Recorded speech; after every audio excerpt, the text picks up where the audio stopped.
Welcome back to the Flashing Badger podcast. Welcome back to the Flashing Badger podcast.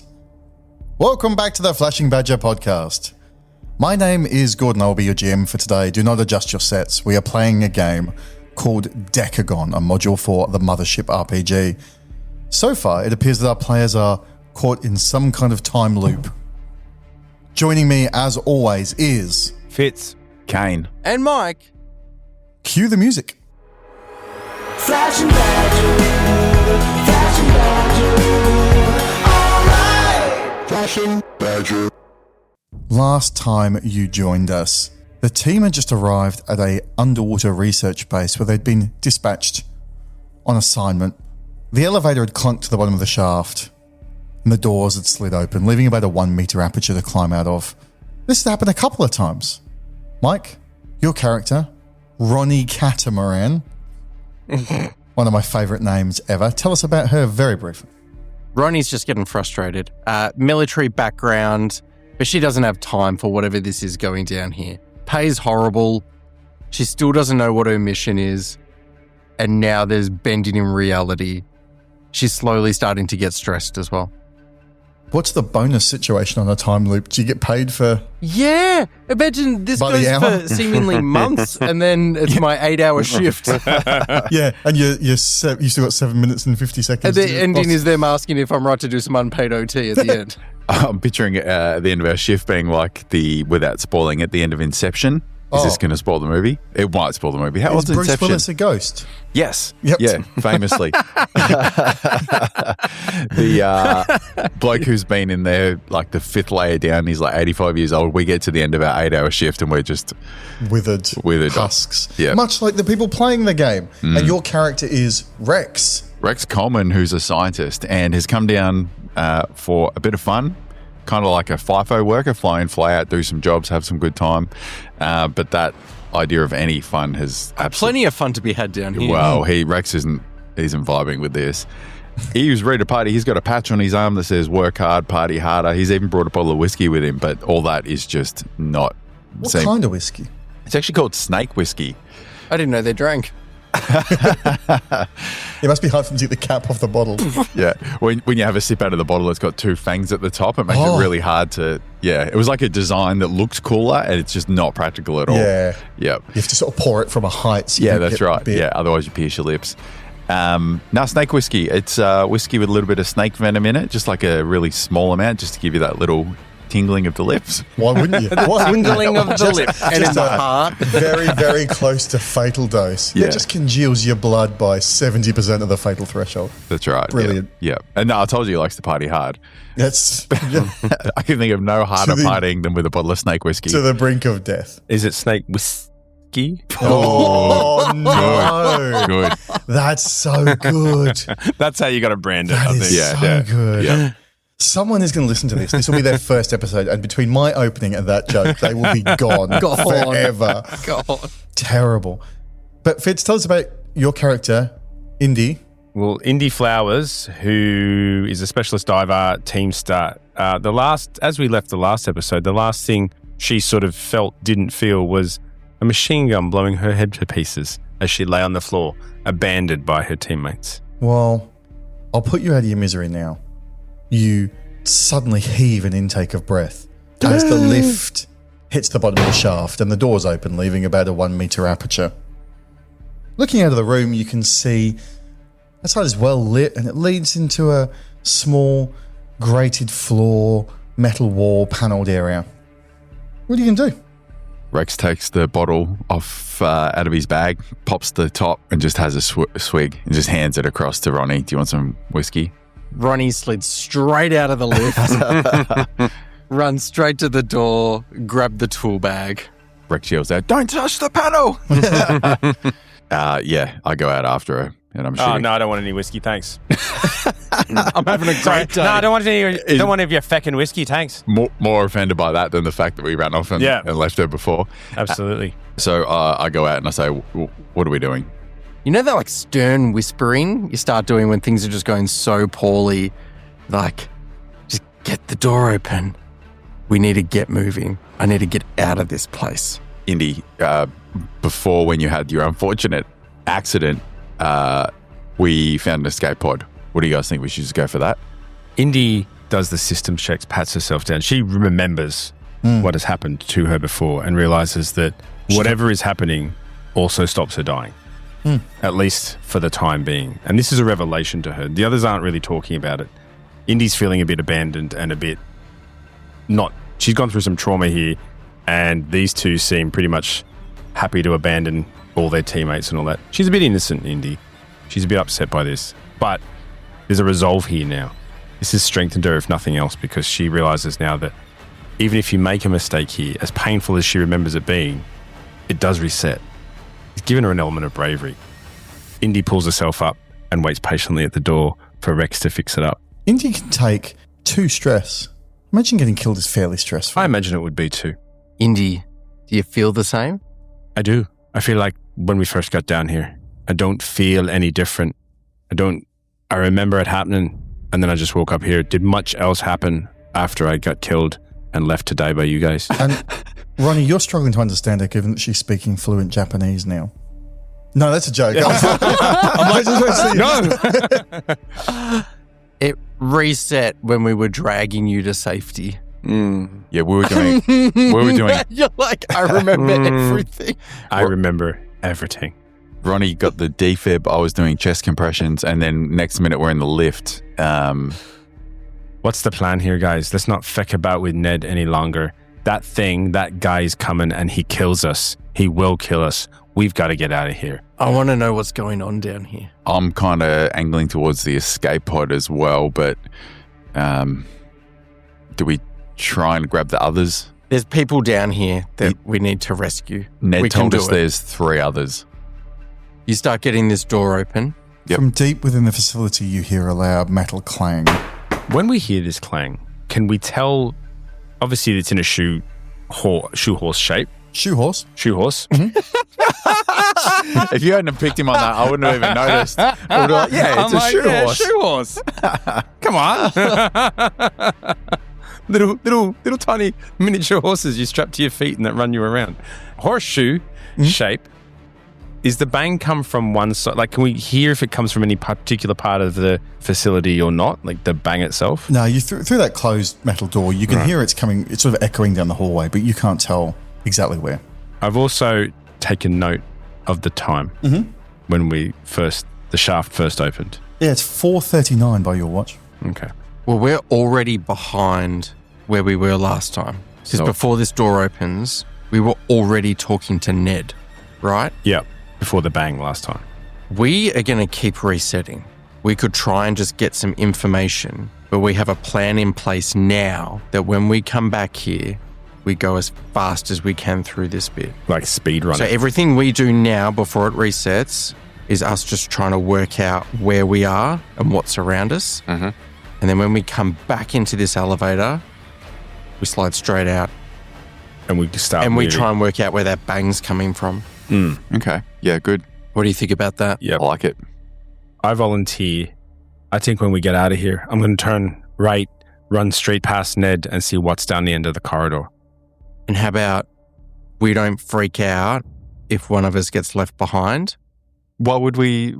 Everyone's cool with that, aren't they? If you need to buy each other time, do it.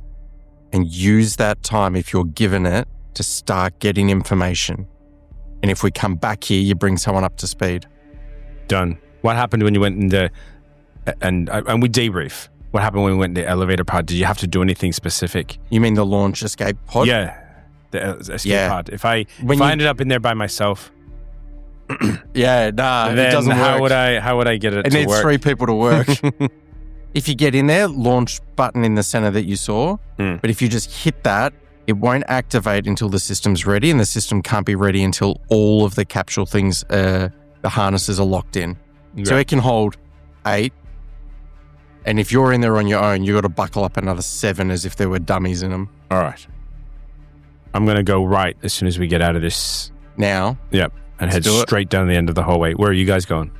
let's find out. I don't know what's going to be in front of us when it opens, so I'm just going to react to that. Sorry, Rex. Had you already got the door ready? No, the while panel? they were coming up with their plan, I've put my 1,000-volt rated gloves on. I've put my knee pads on. You've done the door. I've done the door. Okay. They had about 3 minutes of talk time, so that seems reasonable to me. I checked my watch just before we leave the game. 4:41. All right, doors The open. doors hiss open with an industrial clang. You can hear footsteps echoing as soon as the door opens from off to the left. As soon as you take a step into the hallway, Ed says, "Oh, hi." You're not Ned, are you?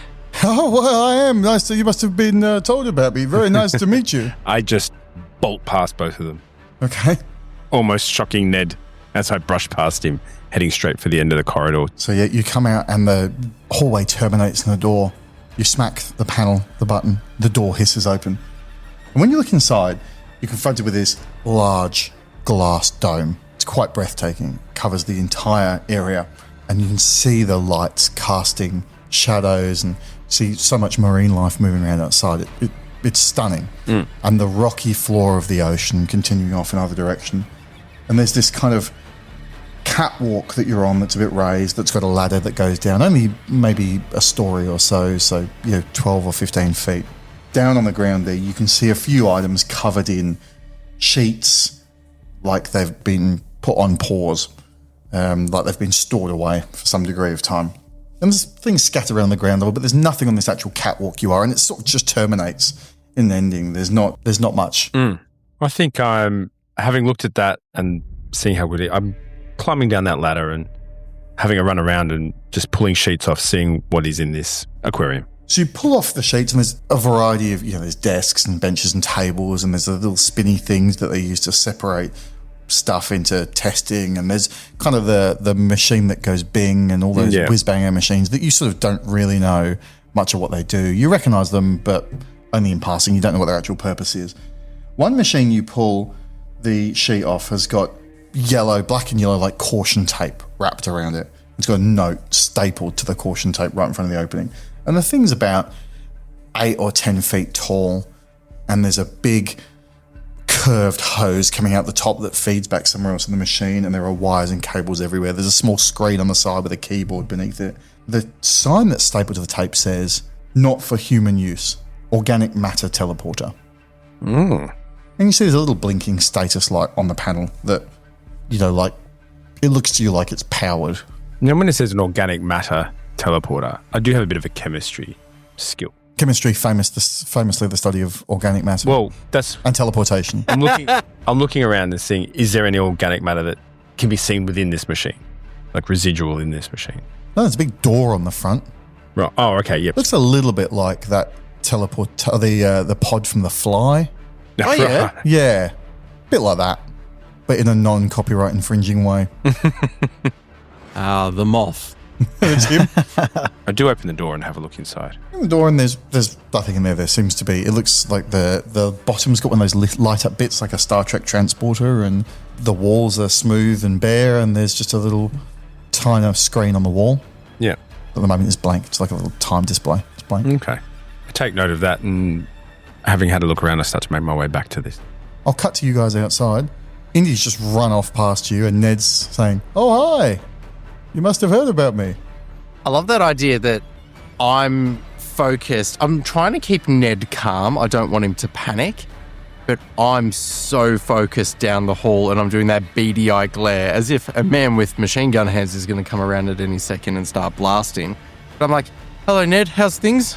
And I'm walking across the corridor and pointing at the next lot of doors that I don't know what's behind them. Remind me again, Ned, what's behind these doors? Says, "Well, we they call that the kennels. I don't often go in there, but it's where they keep some of the experiment stuff." Now, Ned, they told you we were coming down to do an inspection today. That's right, isn't it? I heard you were reporting on shift with the head office. I got asked to show you through to the science lab, but Yeah, before we get to the lab, if you can take me through here. Thanks, Ned. I'm, of course, joined by our scientist, Rex Coleman, who's keen to have a look. Thanks, Ned, if you could just let us in. And I'm like hear that? staring beyond him straight down the hallway. you can hear that clanging footsteps, and you see Ned keeps turning his head and looking off down that way. If you could just open the door, Ned. ASAP. You get to the door, Kennels, and Ned takes an access card from his pocket and swipes it through, and it's like one of those old, or it has to actually go through the track, like run through the magnetic track. Mm-hmm. And the door makes a beep and slides open.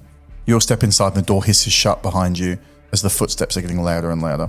Inside you can see there's a couple of desks and things around.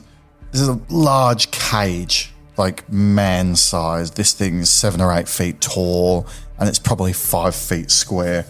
One of these cages has the bars like bent open and destroyed. It looks like a bomb's gone off inside it.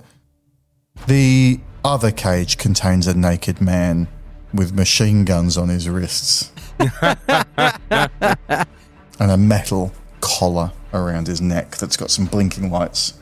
There's notes and stuff, and there's diagnostic tools strewn around on the desks, and it looks to you like these are like the focal point of this testing. It looks like this is the purpose of the room. And Ned's, bit of a surprise. He's a scary looking one, isn't he? Small problem. I believe there's meant to be 2 specimens in here. I'm not entirely sure where the other one has gone. Ned, how do we disable them? Is it through their collars? I'm not involved in the science procedure here. He goes, all the documentation, I think, is there. The science team would be able to help you understand, I think. What are they? Well, I don't really know. They're not people. I know that. They're some kind of android thing, but they don't. I've never seen one awake before. I don't understand why this one would have been taken out, or why they would have made such a mess when they were taking him. They must have taken him down to the testing lab down there. The door hisses open. We're so quick to make sure we didn't do anything. And a naked man with machine gun wrists steps in. Thank you for your time, Ned. And with both arms on fully automatic, he's firing into the room. Roll speed check. 47 over 29 is a fail. Yeah, 67, and even with my athletics abilities, I'm not going to be able to get it under. Ned's torso rips apart as the high velocity rounds impact him. Roll a fear check for me. 22, I've passed. 30 over 17, and it's a fail. Rex, you're going to take 3 stress. Ronnie, you're going to take 1 stress. The machine gun rounds tear the desks around you, sending scraps of paper into the air. Machinery breaks open. Some oscilloscope that's had like a little pattern on it blasts into pieces. Rounds impact you. You feel a hit in your shoulder that knocks you to the ground. And Rex, you can feel 2 rounds that it's like being punched down low in the stomach near the hip area, and you collapse to the ground, your legs suddenly unable to bear your weight. Indy, you hear fully automatic fire echoing through the facility just as you've got back up that ladder and you're about to go out the door into the hallway. Yeah. Imagine she's on her way to help us. I locked the door. No. Can I see through the door? Like, is there a portal through the door or anything like that? I do open the door to take a look down the hallway to see what I can see. I'm emboldened by the fact that I'm confident that whatever happens, despite my fear, I will reset. The noise is incredibly loud as soon as the door opens because the firing's still going. And in the distance, you can see like a square of light out into the hallway as the lights have just flicked off, coming from a side room. And as you're looking, within a second, the door for that quickly hisses shut and the hallways plunge back into darkness. The fire stops for a few seconds.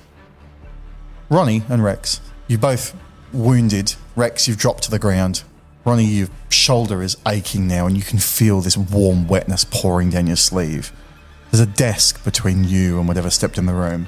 I'm scrambling on the ground. I've conceded that this will end in my death, but I'm trying to get any information I can before that. You mentioned that there were like diagnostic tools, scanners, things like that were on the desk initially when we came in the room. My blood's going everywhere. I'm like slipping on my hands and knees as I move. I'm just grabbing any of the tools that I can and pressing buttons and looking at the dude in the cage with the collar and seeing if his collar changes color, does anything as I'm just pressing tools over and over. How long would you say that takes? Yeah, I'd say a good 5 or 10 seconds of doing that.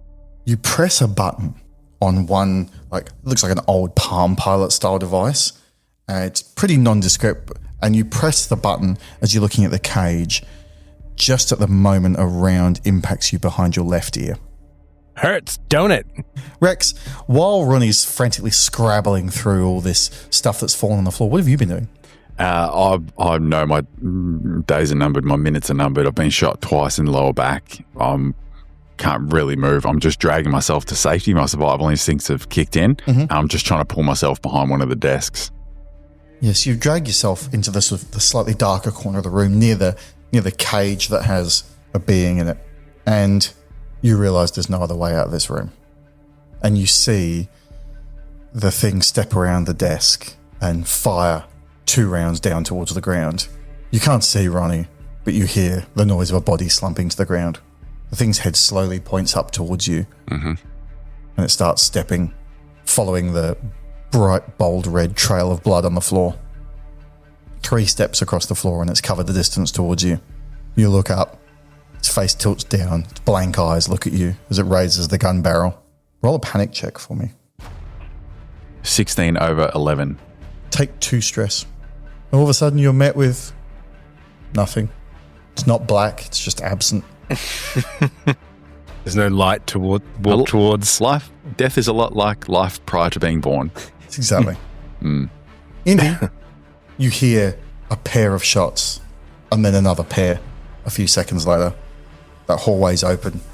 Even at this distance, it's been concerningly loud. What would you like to do? That the door closed to the kennels area, or that door, I don't know it's the kennels, but that door, and there's no more light in there, is there? That's right.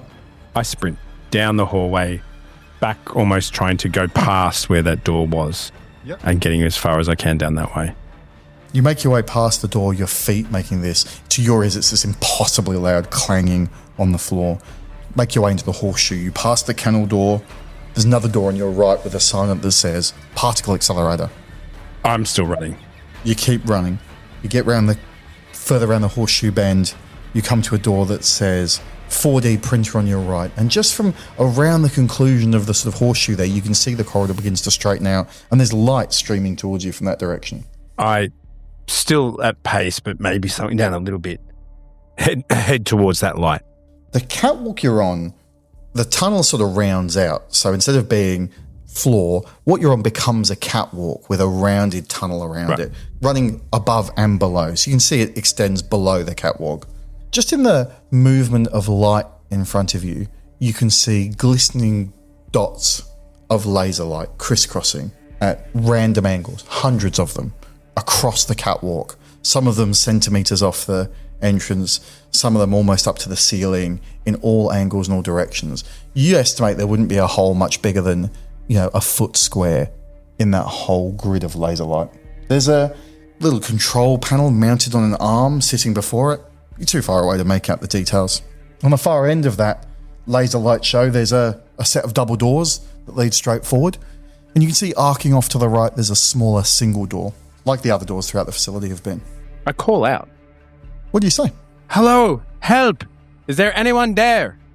Silence.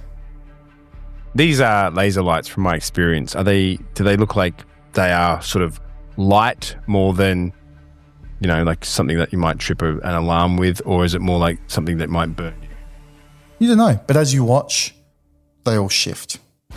Right. They all offset and turn. It's like the laser patterns change. Gotcha. I pull out my shovel, and I sort of break the light with extending the shovel out. So I don't touch the light, but breaking it to try and test it. Part of the end of your shovel shears off and drops to the ground, impacting the catwalk with a loud clang. I'm like, well. A few seconds go by and the lasers move again. By your guess, they're moving sort of every 10 seconds or so. I check my watch. It's about 4:44. 4:44. I look at the control panel next to me and start to, what is it? Pay attention to it. The control panel has just keys numbered A to F. And it says, on the little old, like a calculator screen, it says PWD and 2 colons. And you can see there's 3 spaces left after the word PWD. Do you mean like someone's sort of half entered a password, or? No, you think it's PWD and then a colon to say, right, okay. This is the entry space for it. Yeah. But yeah, the buttons beneath there's A to F, and then there's a backspace key and a enter key. I walk back I'm a bit put off by this. I turn around and start to walk back down towards the 4D printer room. Mm-hmm. And I open that up. You hear clanging footsteps coming up the corridors. Thought you might. Try and open the door to the 4D printer room. The door moves a centimetre, and then you hear the banging of it impacting something on the far side. I start calling out. I give it a good heave-ho with some strength and let me in. Okay, make a strength check. I've passed with a 14 under 47. You throw your shoulder into the door 3 times, and the door gives till there's about a 10 centimetre gap, and then stops dead, and you can make no further impact on this. You're yelling as you do it. You hear no noise from the other side. You do hear the clanging footsteps down the corridor getting louder. As if walking towards me. God. I can't get this door open any further. It seems to have stopped dead. It's like you've hit a solid object. I don't know what to do. I'm dead, don't ask me. Yeah. I turn around with my newly sharpened shovel, laser sharpened shovel, spear tipped shovel, and I hide myself as best I can up against the wall of the inside circle of the horseshoe shaped wall, sort of in anticipation of someone coming around the corner. Footsteps getting louder. Clang, clang, clang. They're steady and methodical. If you were an expert, you'd think this was quite a tall person with a long stride and an unhurried manner of movement. You don't really have that kind of expert background. Next thing you see is pale foot step into view, followed immediately by the knee and the upper leg. And I take a wild swing into the darkness of where I assume the head would be of this shape. I love it. Roll me a combat check. I have double failed. So I've rolled doubles. Critically failed. 77 over 43. The shovel clangs harmlessly off a metal gun barrel of a raised forearm. The other gun barrel impacts your mouth, knocking your teeth into the back of your head. Wow. Take 4 stress. Stress? We know that working in an underwater research facility can be hard. You haven't seen natural sunlight for months. You miss the feeling of a warm summer's breeze on your skin. You feel completely disconnected from the gifts of Mother Nature. That's why you need Land from Above. Land from Above is an ethically grown, sustainably harvested, 1 metre square plot of land shipped down to your underwater research facility. Soon, your office won't feel quite so far from home. Breathe it in. Real soil, real grass, complete tranquility.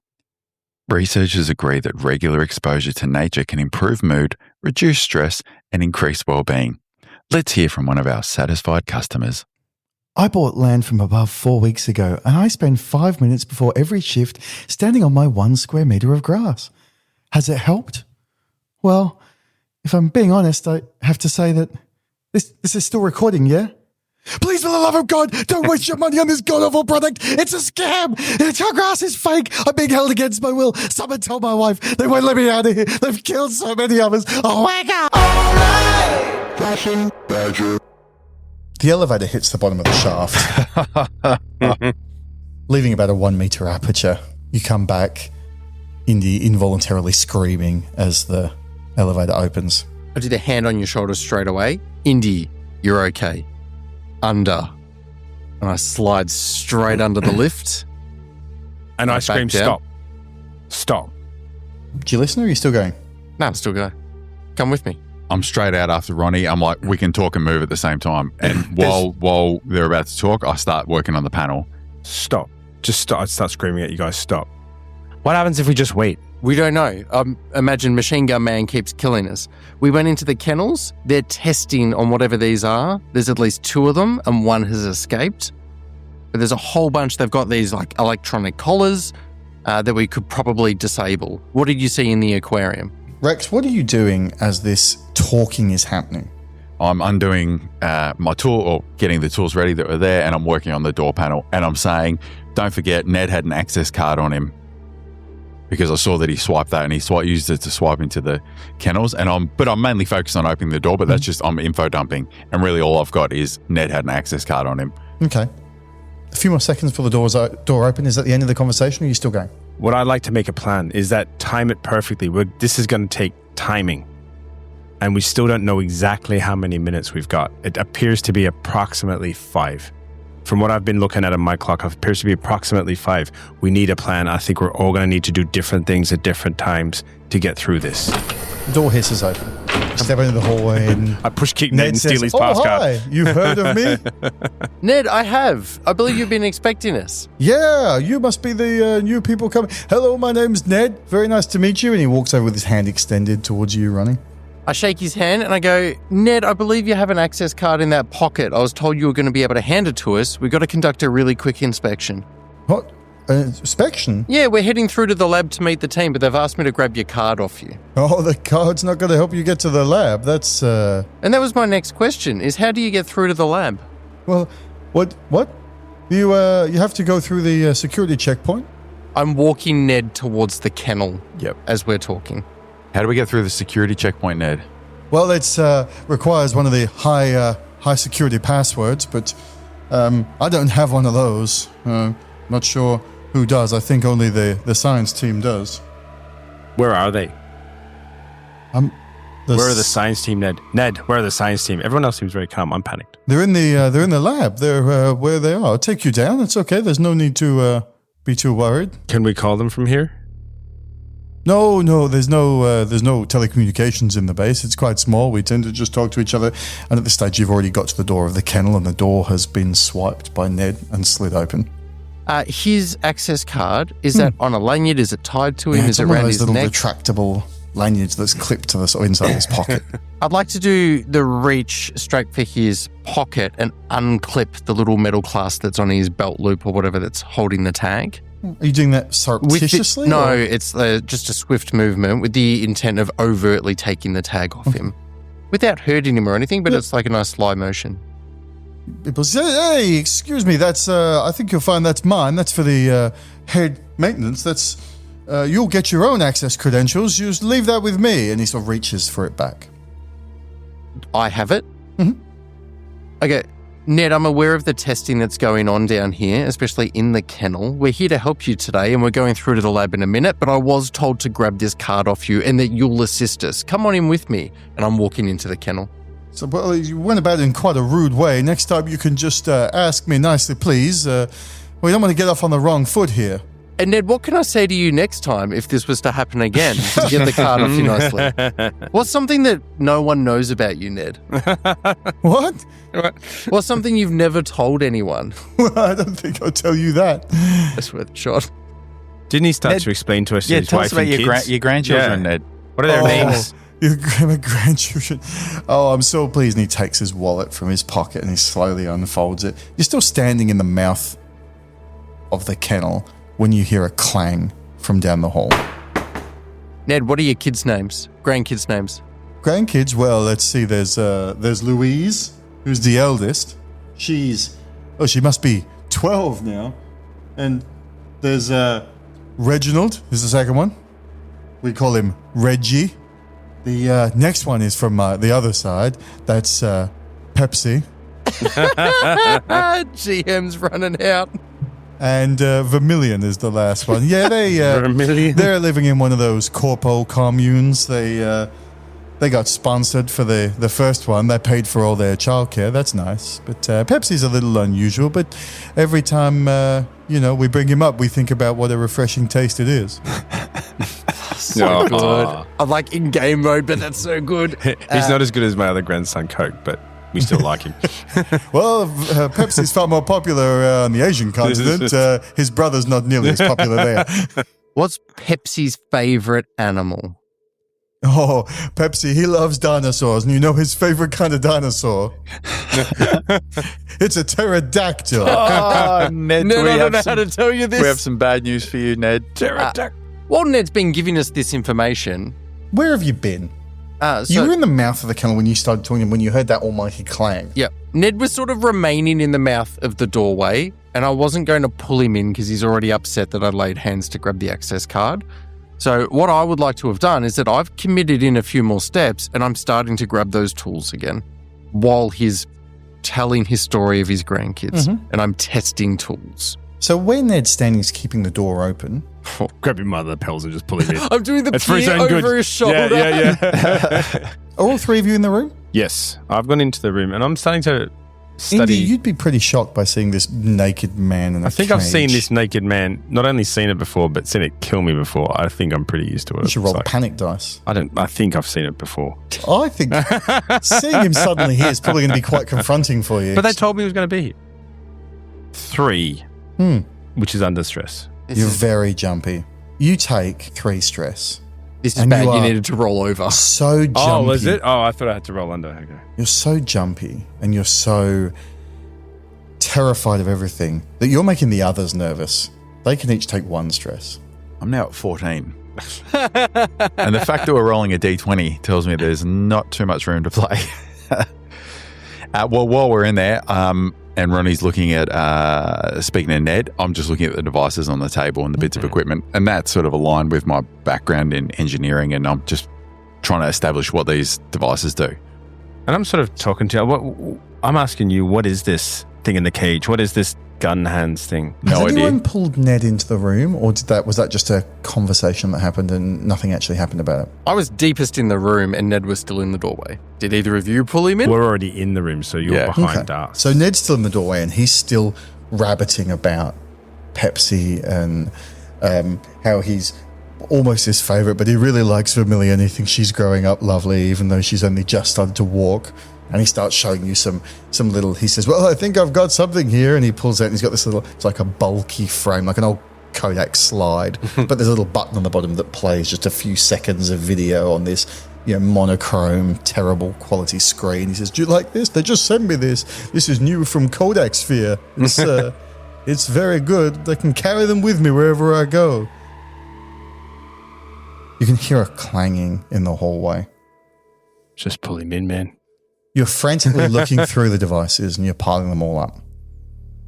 And there's all kinds of equipment that you sort of recognize as Rex. There's, like I say, there's oscilloscopes and there's data jack plugins, there's diagnostic tools, there's a whole bunch of scientific equipment. There's nothing you can see that's like a communication device. Okay. What are you looking for specifically?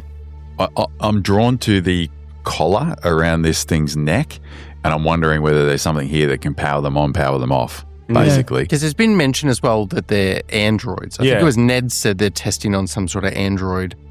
You can't In see anything that looks, there's not like a central locker remote or anything. There's nothing obvious there. There's stacks and stacks of papers around. And of course, there's drawers and drawers full of equipment. There's metal cabinets up against the wall. I have an idea. Mhm. And the clanging's getting louder. Yeah. I turn to Ned's turning in the doorway and sort of looking at it. He says, I might go and see who that is. I'm And not sure what's going on here. I say, Ned, wait. And I turn to these two. Indy, Rex, I'm going to buy you time. Brief me in the elevator. And I run to the door and I double hand shove Ned as hard as I can to launch him out into the corridor first. And you pushing him, he stumbles straight away. He's still holding clenched tightly, showing me that short little clip of You monster. Vermilion on his screen. Love it. His, Now there's Vermilion everywhere. his face is lighting up with a smile as he watches that 3 or 4 second loop of her taking her first tottering step. As he takes his And his last. foot catches and he goes down hard, sliding on his face and shoulder. And there's a sick crunch as his head impacts the opposite wall. The only monster down here is me. Where are you going from there? You've shoved him. What are you doing now? I'm entering the corridor and I'm looking first to see if I can see machine gun hands in the corridor. There's a shadowy figure. The lights flick on full and you see he's not more than a few paces to your left. Oh, to my left. Perfect. Because my assessment here was purely go opposite of him. So if he's to my left, then I will enter the corridor and run right. As soon as as soon as Ned's body goes flying into the corridor, the tall, naked figure starts spinning towards you. Roll a speed check. Did I mention I took a stim pack? No, don't think that happened. That's a shame. That's a real shame. 87. There is no speed here. I'm going to buy There's you an guys. absence of speed. I'm going to buy you guys some time, and then you just fall over. You slip, catching your foot on the outstretched shoe of Ned's leg as it twitches into stillness. Ned. You make a few stumbling steps Step on the photo of his family. that crunches. around the corridor as it curves off to the left. So you've turned right out the doorway, but the corridor is a big left-hand sweep, and you hear rounds leaving a fully automatic submachine gun from behind you. You see rounds pinging off the wall in front of you with small metallic sparks. You think to yourself, the noise is so much louder than the movies told you it would be. And you feel something catch you. It's like someone's tugged on the sleeve of your clothing as you keep running around the bend. What about the name Adam for our son? No, I worked with an Adam. He was always rude to me. Okay, what about Joe? Nah, I had a roommate named Joe. The guy collected cats. Has this ever happened to you? You want unique names for your children, but it just feels like every option is tied to an annoying person you once knew? That's where John Johnson and John, Unique Baby Name Service, comes in. Our team of highly trained staff allocate names for you, ensuring there's no overlap with a previously existing person. Proudly operating for over 350 years, and here's our team right now, hard at work. Let's check in with them, shall we? Dave? Taken. Steve? Taken. Pepsi? Pepsi is available. Done. Lock it in. Next. Peter? Taken. Philip? Taken. Ugh. Vermilion? Vermilion is available. Lock it in. Man, we're good at this. John Johnson and John Baby Names. Trust us today so that you don't get stuck with a Gordon tomorrow. Flashing Badger. Indian Rex in the lab, or in the kennel rather. You see Ned get shoved. You see Ronnie take off at a run. And you hear bursts of fire and clanging footsteps from outside. Yeah. The door hisses shut. Do you, Rex, are these things, can we control them? Are they sentries? What the heck is these things? Can we do anything with them? I'm mindful that our time is perhaps limited, and so I'm going to have a quick look at the one that's stationary in the cage. I'm going to have a real good look at that and see if my engineering skills or my mechanical skills can tell me anything about these things. And I'm focused on helping Rex. The thing in the cage is inert, like it's been powered down. Now that you're close to it, it's like a horrible parody of a human being. Its musculature looks right and the face structure is generally right, but it's like one of those AI drawings that hasn't quite caught the details. There's this face of open-mouthed horror, and the eyes are these blank. They've eyeballs in them, but there's this like vacant blank expression, like you're looking at a mannequin. It looks like a creature mid being tortured, captured in a freeze frame of a scream of pain. This is inhuman in a way that's unsettling. And you can't really tell what it is about it, but it's obvious to you this could never pass as a human at close range. All right. And now I'm paying attention to the collar around its neck. Like, is it an electronic device? Is it like a mechanical thing? What is it? You can see that it's got glowing LED and status lights around it. It's got what looks to you like a little antenna cluster for RFID or something. You'd imagine it has sort of tracking and monitoring devices, and it's mechanically fastened around the neck. The thing is a complete collar. It's almost like one of those Shakespearean, the Like ruffs ruffle that they wore. thing, yeah. It comes out. It's not wide, but it's almost as if it's got a manacle around its neck. Okay. And I'm wondering whether there's any switches that I can access on it, anything like that. You want to go inside the cage? I'm happy just to look at the moment. The creature's about 2 feet, I suppose, from the cage walls on all sides. It's planted pretty much square in the middle of the cage. Yeah. Obviously, the one next to it has been torn open. Yeah. Aggressively. There's nothing you can see. There's no obvious button. There's not a power switch. There's no umbilical plugging it to the wall. Well, we're here on a information gathering mission, so Turn it can on. I potentially squeeze past the cage poles to get a closer look, the bars? The cage is locked. Okay. There's like a mechanical mechanism to undo it, but you can see it's keyless. It just requires manipulation. Okay, I'm gonna manipulate. Okay. You do that and the cage door pulls open and you're expecting this medieval squeal, and instead you get high quality plastic bushings, soundless, smooth and resistance free, like the bearings have been maintained. Ronnie, you're carrying momentum around this bend in the hall, this stumbling. You have no time to feel what's going on in your arm there. But like I say, this tugging sensation, if anything, is getting worse. You'd imagine it's like if you had a fish hook in you and you were trying to run away with it. It's pulling and it's painful, but you're still on the go. I'm smart enough to know I'm injured in terms of combat experience. I reach into a pocket and try and stim myself on the run. Sure, you can do that. Use a stim pack. Yeah, they're pretty forgiving. You can jam them in anywhere. It's not like you need to find a vein or anything. Can I do it in my quad? Because that'd be a cool Hollywood spot to put it. I mean, I don't know what that is, but sure. Just do it in your presume It's face. in my neck. Stick your tongue out and just jam it in your toe. Oh, I think you have to put it under your tongue. Oh, right. It's like a tablet. Yeah. it takes 20 minutes to dissolve. And you've got to find some food to have with it. Must have with food. and you can't swim. have a I was about to say, swim. the other thing, you can't swim for 20 minutes and we're underwater, so there's issues.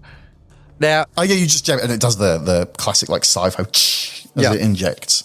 excellent. So my overarching goal here is to be the rabbit and to provide them with more time. Have I gone beyond the particle accelerator yet? Because I'd love to also use this as an opportunity to check out the next room in the Oh, we hall. can- And I don't know what it is. We but can make it that you dive in there if you'd like. That's yeah, that'd be great. So the next door on my right, I haven't been in there before. Is that one labelled as I'm stumbling my way up the hallway? Yep, there's a sign that says particle accelerator. Amazing. Control panel, closed door. What am I looking at here? When you throw the door open, there's just a button, the standard push to open button, and the door hisses open. And you can see this, there's like a control room area, and there's a bunch of diagnostic machines and equipment. And there's this large ring tunnel, like a perfect loop that's sat down on the ground, like the Hadron Collider. I was going to guess that. I would have sounded so smart. Yeah, but it's small. It's Well, that one's the large Hadron Collider. one- so yeah, this is just... this is the mini Hadron Collider. yeah, good. Or just the It started off that big, but when you bring it this far under the ocean, it's the venti. And if you know whether the enlarged hadron refers to the size of the machine or the size of the hadrons it's targeting, write us a review and let us know. what sort of a star rating should they leave with that? I think probably anywhere in the 5 or above range. Because you've got like a rule, like when you receive emails on Outlook, Yeah. like anything below 4 gets filed. They're filtered, yeah, we don't because see them. So there's too many. it's best. We can't change. If you want to get past the filter, you got to do the 5. Yeah, it's a weird quirk. HR couldn't figure it out, but Yeah, there we our go. IT guys are onto it, but here we are. There's control panels and there's different buttons around. There is a device where the Hadron sort of collider thing is. There's a device that's kind of plugged into it. It looks like a sort of, almost like a giant key. There's a big, long section that you can only see an inch or so of that, and it's plugged into the side of the Hadron Collider, but there's some area that looks kind of like a handle, and there's a small umbilical that comes off this. So it looks like a removable element of the collider, but you're not really scientifically minded. You don't know what it means. I'm not. It's a 50-50. I have a bit of a background in computers. I know that many things are a 1 or a 0. So whatever state it's in, I'd like to change it to the other. Can I pull the cable out? Yeah, you pull the cable out and this separate section powers down. It seems to go offline. The lights in it are no longer in sync with the rest of the collider. And the device itself actually pops back an inch, like it's unseated from something mechanical inside. That's what's actually keeping the time loop going, and you've just killed us all. We don't know that. Keeping a good thing going, can I continue to remove Yep, that next section? You pull it out and you see it's a large, it almost looks like a garden vacuum. It's not quite that big, but it's got a handle section and it's got kind of a body that's almost looks like a gun barrel, but it's clear plastic. There's a little note on it that says PPA, Portable Particle Accelerator. Fantastic. As you take that from the inside the machine, what do you want to do now? Can I hear the clanging? Is it approaching? You can hear clanging out in the hallway. Okay. I'll run back to the door. I prop at the door and I pause for a second to get an idea of how close I think the clanging is of the machine gun bandit who's approaching. Pretty loud. Okay, so rather than diving out into the hallway where I failed my last speed check and I'm already wounded since then, this time I'm going to prop at the door and I'm going to use, or I'm going to brace myself to use this laser cutter style device, the portable particle accelerator. Okay. Use it like a weapon at very close range. So you're taking a few seconds to sort of work out how it works and... Yeah. Oh. And I'm sort of like flicking some switches and shouldering it and... I'm praying that it's like Dead Space, where you have that. You played Dead Space? Sounds too scary. Yeah, you can like tilt it and use these lasers to like shoot off limbs one by one. It's what we need in this circumstance. Sounds too scary. I'll put it down. Rex, Yes. When we last left Rex, the cage door's open. Start Yeah. pushing buttons. You take a step inside. The thing stays perfectly still. And by perfectly still, I mean it triggers something in your lizard brain. It's not even got the slight sway or the normal muscular movement that human beings have of breathing in and out. It is dead, stone girder still. I'm interested to go into the cage and go behind it and look on the back of this collar to see if there's anything else I can see there that's relevant. You go around and there's the blinking lights and the radio antennas and the normal stuff. It's pretty much, whichever face you look at has similar stuff on it of the collar. Okay. I say to Indy, I don't know what to do here. These devices I've found don't seem to be doing anything. There's nothing of note on the collar. Indy, what are you doing while he's making a new friend?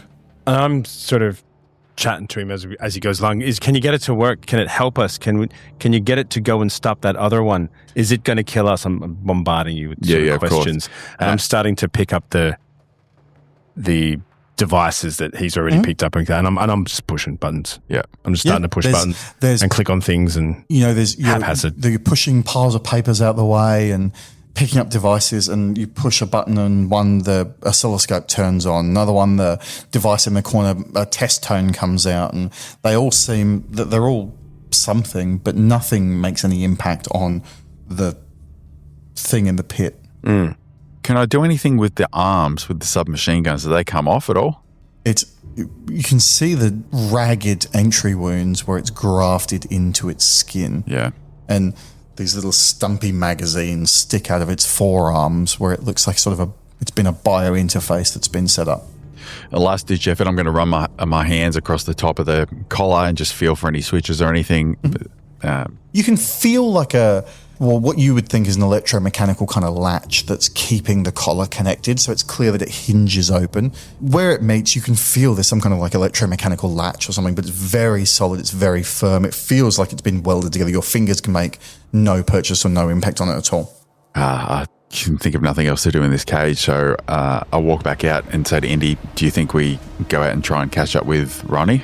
Yeah, I think we should we try and see what Ronnie's doing? There's nothing, I can't think to get anything done in here. I thought we might be able to get some help, but it's not looking good for us. The only other thing is, and I explained to you what I've seen in the aquarium, that I saw down in the aquarium, there is a transporter. It's got a big flag on it that says do not use, which makes me think maybe we should use it. Yep. I'm pretty technically minded. How about I come into the aquarium with you and have a quick look? Yeah, I don't want to go back past that guy again. I don't want to get shot in the face again. I don't want to get shot in the head again. I don't want to get shot in the back again. I'd rather go the other way. I don't want to be left behind again. And I don't want to be left behind to die alone again. Door slides open. There's a 6 foot tall homunculus. One of its arms is outstretched where it's pressed the open button and the other is almost as soon as the door opens, as soon as your eyes focus, raising towards you. Yeah, I've had this laser cutter, the portable particle accelerator, shouldered. And I prepared myself for a belt swiping style motion. Picture left neck to right armpit style, a really high cut. And whoop, I've powered it up and I'm cutting directly as fast as I can in that motion. Do a combat roll, and I will give you advantage because you've got a prepared ambush position. A 21, which is under 39, Roll plus again. a whole bunch of combat See skills. if you get a crit. A 14, better, but no crit. A blinding beam emits from this device. Burned into your after image. This Like Cyclops. The X-Men, not the 2000 creature years. from mythology. Like either of them, if they had a plasma cutter.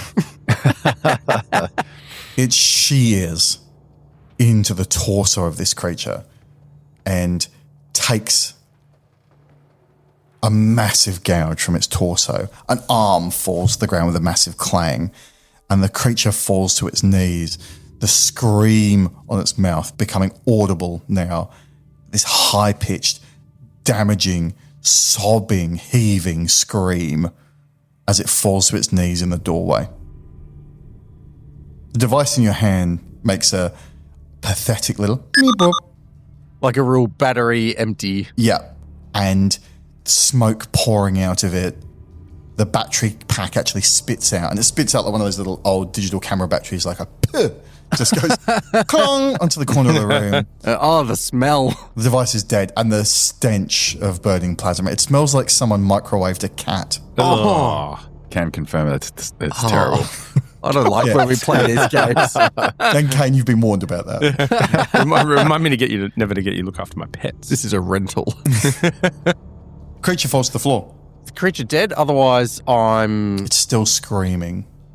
let the portable particle accelerator fall to the ground.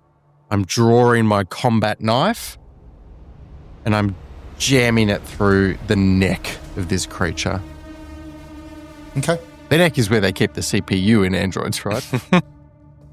And your one triumphant stab becomes this frantic, like, arm jabbing into neck. And with each plunge of it, you feel it clinking off bone. You feel the shredding tear. This brings this sickening gorge to you. Like, you feel that bile in the back of the throat thing, like you're going to throw up.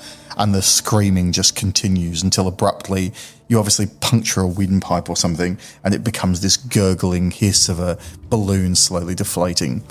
The creature starts to slump backwards. You still riding it to the ground? No, I leave it. I'm even leaving my knife Just in it. in the neck. Yeah, and I'm sort of falling over the top of it back out into the corridor. Okay. Where are you running? I'm running not to check for these two. Mm-hmm. I'm still in mode of find information. Yep. So I'm heading around the horseshoe. This is all new to me. I've never been this far before.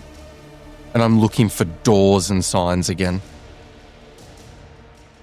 I can see a map in front of me. Do I make it as far as one of those doors? Yeah, you keep running around that bend towards the 4D printer room or the security checkpoint.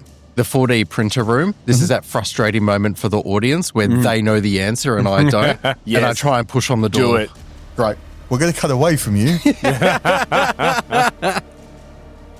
Indian Rex, you've gone out into that hallway and you were turning down towards the aquarium. One thing I didn't ask earlier, and having heard that horrific description earlier, Yeah, sorry about that, everyone. having seen both these, is the creature in the cage in the kennel the same as the creature in the hallway? Like, relatively speaking, do they look the same? Or it sounds like the creature in the hallway is more human, more alive than the other one. Or they look exactly the same. Physically, they look the same, but Okay. there's a certain complete lack of animation. It's like the difference between seeing like a dead body and a person. There's some Yeah, something not je ne there. sais quoi that's Yeah. gone from it that makes it look For our French audience. different. Bonjour. That's for our German audience. Je m'appelle 5 What's star. 5? 5 star silver play. That's it. That's all they've listened to 55 episodes, and they're the 3 words they've got in a terrible accent. I apologize to them. Yeah, so there's just that element of the static lifelessness, But as far as, same build and same sort of vague dimensions and things, you would think they're identical. Okay. It's just the wrongness of the thing is obvious when it's completely immobile. Yeah. Okay. We run down to the aquarium. Happy with that? You happy with that, Rex? And we just take off down towards the aquarium. Yep, and I want to see this organic matter transporter or whatever it was that you mentioned. You get to the door panel, you hit it and it opens with a hiss. In front of you is that large dome and the catwalk that goes out with a ladder to get down to the ground level where all the objects are covered in sheets. I check my watch. 4:46. That's the latest I've ever checked it. Climbing down the ladder? Yep. It's down here, Rex. Who's first? Thank you for your service. Actually, no, you can be. You get to the bottom of the ladder. I walk straight towards the one machine that looked like it was in use and that was still working last time I checked. The one that caught my interest, which was this organic teleportation device. So it's still got a sheet over it. And I grab the sheet, tear it off, and I sort of start looking around this thing. I'm looking for ways off this station now. And even though it says not for human use, what I'm sort of seeing with my limited knowledge is a teleportation device. I mean, it says it on the packet. Yeah. So there's a small control panel that's to the right of the door. It's got a pretty obvious, it's like one of those rocker switches, with an on-off symbol. You turning that on? Well, I'm showing it to Rex. He's more of the scientist than I am. I'm like, do you think this could work? Can we help? Do you think this could help us? What's this? I've never seen one before, but surely it's of good use. Yeah. He's like, that's a microwave. And you're like, okay, what's this? All right, we need to figure out what this thing's done, what this thing does. Our time's limited. I've got a few items on me as well. I've got a scalpel that I brought with me. I've got a couple of auto meds. I've got 5 of them, actually.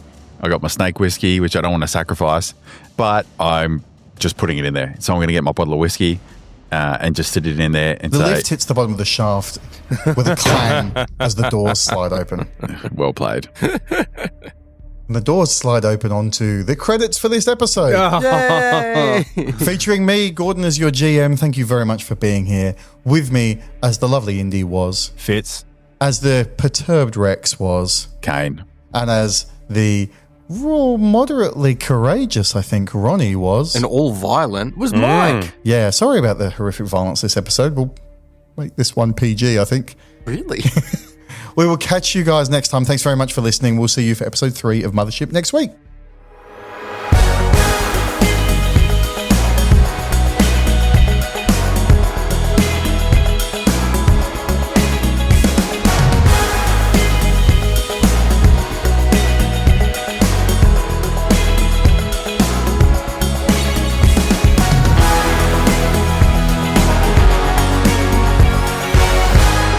Crashing Badger.